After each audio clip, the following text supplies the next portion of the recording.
In today's video, I'm going to teach you how to create a CSV email list to use with Gmail, and we'll do it all in under 5 minutes. This process is straightforward and can be extremely beneficial when organizing email lists, whether you're managing a small newsletter or reaching out to a larger group.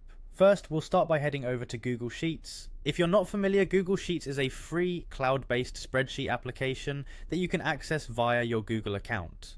Once you're there, you'll want to open a new spreadsheet. This is where you'll be compiling your email list. In your new spreadsheet, it's important to set up your headers correctly. At the top of the first 3 columns, type in first name, last name, and email. These headers are crucial as they will help you and any email sending programs understand what kind of information each column holds. This is a foundational step that sets the stage for the rest of our process. Next, begin filling in the rows beneath each header with the appropriate information. For first name and last name, input the names of the individuals you wish to email.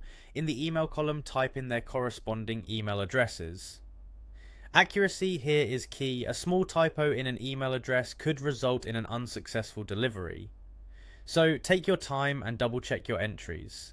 With your data in place, it's time to save your work as a CSV file.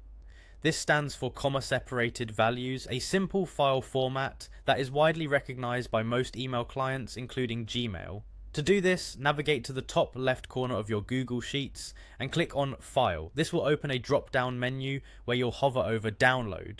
You'll then see a list of different file types available for download. Select the comma separated values .csv option. This simple choice converts your spreadsheet into a format that's easily uploaded into Gmail contact groups or other email services. Once you've clicked the option, the CSV file will automatically download to your computer. And there you have it, you've just created a CSV email list in a matter of minutes. This list can now be used within Gmail or any other email client that supports CSV files, making sending mass emails more efficient and organized.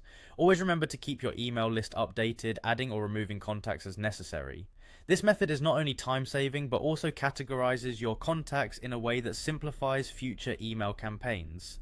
Thank you for watching, and I hope this tutorial helps streamline your email management tasks. If you found this video helpful, please consider subscribing for more useful tech tips and tutorials.